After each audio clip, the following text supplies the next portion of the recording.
padi. Apa sebenarnya yang terselip dari peribahasa itu? Iman mati karena tidak disirami dengan ilmu. Ilmu. Datang seorang jamaah menemui saya, Ustadz Somad, saya kena penyakit insomnia, gak bisa tidur malam. Jam 2 malam mata saya masih berkedip-kedip. Bismika Allahumma ahya wa amut, gak mempan. Sebabnya apa Pak? Sebabnya saya beli tanah. Setelah beli tanah, tanam kelapa sawit, dipupuk, dijaga, 3 tahun berbuah. Pas mau dipanen, sudah dipanen orang duluan. Ternyata tanahnya bermasalah, dibawa ke pengadilan, dia yang menang. Akhirnya sampai jam 2 malam gak bisa tidur. Apa yang terlintas dalam pikiran? Kenapa beli tanah, kenapa tanam sawit, kenapa beli tanah, kenapa tanam sawit, kenapa diambil orang, kenapa dulu nggak ternak ikan aja, kenapa nggak ternak puyuh. Berbulan-bulan nggak bisa tidur. Akhirnya pergi ke psikiater. Pak psikiater, ya saya sudah 2 bulan nggak tidur Pak psikiater. Akhirnya Pak psikiater buat resep. Ini obatnya, yang ini dimakan sebelum makan, yang ini dimakan setelah makan, yang ini 3 kali, yang ini 2 kali. Akhirnya memikirkan resep itu, makin gak bisa tidur. Dimakan, tertidur. Dosisnya habis, terbangun. Kenapa beli tanah, kenapa tanam? Setelah dimakan, muncul masalah baru. Terlalu banyak makan obat, terjadi kekacauan tubuh. Akhirnya kena buah pinggang, muncul masalah baru. Sampai akhirnya saya ketemu MP3 Ustadz. Saya dengarkan sebelum tidur malam. Begitu saya dengar, saya itu tidur. Makanya saya tidak marah kalau ada jamaah itu tidur. Itu menunjukkan jiwanya tenang. Karena dia tidak kena penyakit insomnia. Orang Amerika, orang Eropa, mobilnya mewah, apartemennya cantik, rumahnya megah, duitnya banyak, dolarnya bejibun, gak bisa tidur karena masalah hidup dunia. Kita naik angkot kelewatan gang. Itu menunjukkan apa? Di mana letak ketenangan itu? Huwallazi anzala sakinata fi qulubil mu'minin. Dia yang menurunkan ketenangan ke dalam hati orang yang beriman. Oleh sebab itu maka iman ini mesti disiram dengan ilmu. Majelis ilmu adalah majelis zikir. Majelis ilmu adalah majelis turunnya rahmat dan barakah. Majtama'a qaumun fi baitin min buyutillah. Sekelompok orang berkumpul di rumah Allah, yatsluna kitab Allah, membaca ayat-ayat Allah, wa yatadarasunahu fima bainahum, mengkaji isinya. Nazalat alaihimus sakinah, turun ketenangan. Wasyat bihimur rahmah, turun rahmat kasih sayang Allah. Haffat bihimul malaikah, dikelilingi oleh para malaikat. Wa dzakarahumullahu fi man indah, dibanggakan Allah Ta'ala dengan para malaikat. Tadi malam ketemu dengan murid dari Syekh Muhammad Yasin bin Isa Al-Fadani di Zawiyah Raudhah. Ketemu, cium tangan, barokah, zikir, sholawat, tenang jiwa. Lalu kemudian subuh ini ketemu dengan Abah Raud, ketemu dengan para penghafal Quran, ketemu dengan santri-santri, tenang jiwa. Tidak ada yang menenangkan jiwa ini selain daripada majlis zikir, majlis ilmu. Betapa meruginya ayam-ayam mati di lumbung padi. Benih tidak disiram, mati. Benih yang disiram dengan majelis ilmu tumbuh, tapi tidak berbuah. Maka mesti disiram pakai pupuk buah. Datang konsultasi, ini kenapa tidak berbuah? Kenapa ini tidak berbuah? Karena ternyata dia mesti diamalkan. Sudah dapat ijazahnya, sudah talaqi, sudah halaqah, kenapa nggak berbuah?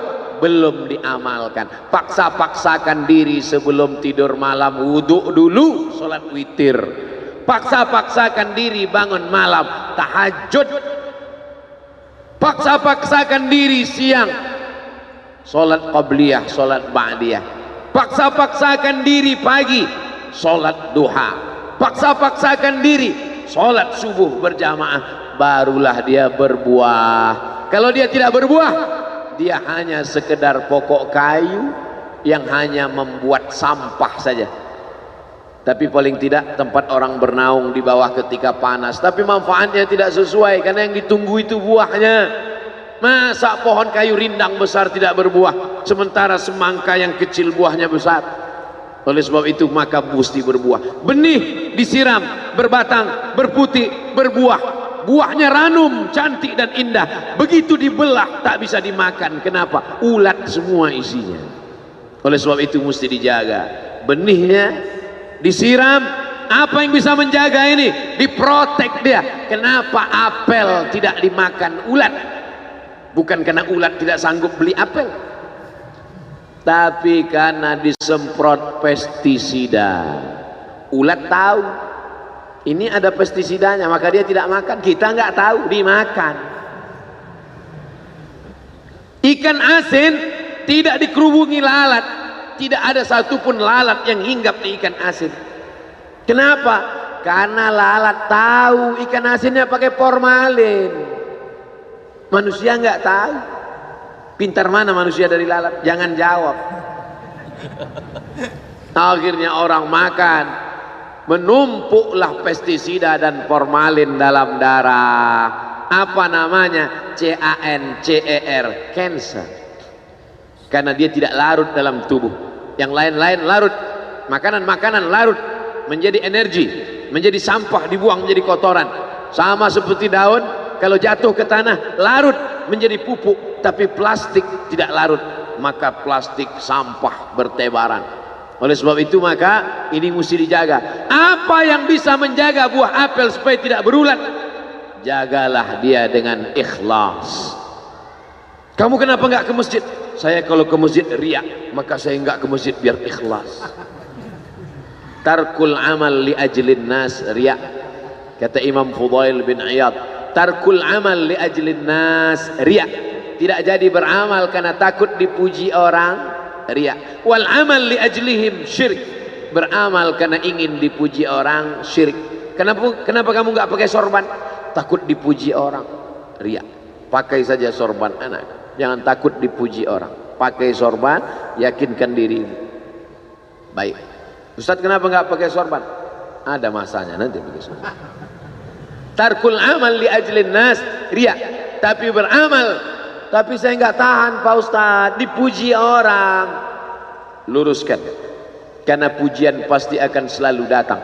La atiyannahum min baini aydihim wa min khalfihim wa an aymanihim wa an syama'ilihim. Datang dari depan, dari belakang, dari kanan, dari kiri, dari dalam.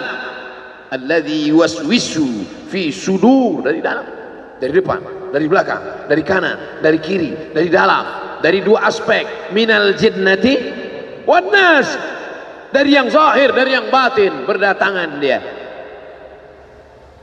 La ughwiyannakum, aku akan goda anak cucu Adam. Sampai kapan? Madamat arwahuhum fi ajsadihim, selama roh masih bersemayam dalam jasad, selama masih hidup dia terus menggoda. Kapan kita berhenti dari godaan ini? Nanti setelah terbaring, terbujur kaku, bahkan sampai mau sakaratul maut pun dia tetap menggoda. Itulah makanya orang berzikir tidak bisa digoda waktu sakaratul maut. Kenapa? Karena la ilaha illallah akan terngiang di telinganya. Subhanallah walhamdulillah wa la ilaha illallah wallahu akbar. Subhanallah walhamdulillah wa la ilaha illallah wallahu akbar. Kalau itu diucapkan sekali, 10 kali, 100 kali, 1000 kali, terngiang dia di telinga kita. Bahkan ketika kita mau tidur malam pun terngiang dia. Bahkan ketika kita mengigau di tengah malam pun itu yang terngiang. Maka saat mau sakaratul maut pun itu juga yang akan datang. Apa yang kau ucapkan, apa yang kau dengar, apa yang kau pikirkan, apa yang kau renungkan, itu yang akan datang waktu sakaratul maut. Seorang bapak sudah diponis dokter, panggil istrinya, panggil anaknya, bawa ini ke rumah, nunggu malaikat maut datang. Sudah nggak ada obat. Bapak sudah koma, nggak sadar-sadar di rumah sakit. Kalau tetap dipertahankan di ruang ICU, hanya ngabiskan uang saja. Dokter kasihan dengan keluarga, bawa ini pulang. Karena kalau dibawa pulang pasti mati. Begitu mau dibawa pulang, matanya terbuka, sadar dia. Sadar. Ketemu sama saya tanya, apa yang membuat bapak sadar? Waktu saya sedang koma itu datang Abdul Somad. Terus apa kata Abdul Somad itu? Nanya kapan tablik akbar. Akhirnya saya terbangun. Kapan tablik akbar? Saya terbangun, saya pulang ke rumah, saya kumpulkan panitia buat tablik akbar. Datang. Saya heran, kok bisa saya yang datang waktu itu? Saya mencoba menganalisa, kenapa waktu dia koma itu saya datang. Saya tanya, Bapak kalau di rumah ada nonton YouTube? Ada. YouTube siapa? Abdul Somad. Oh.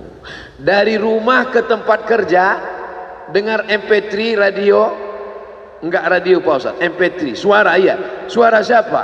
Ceramah Abdul Somad.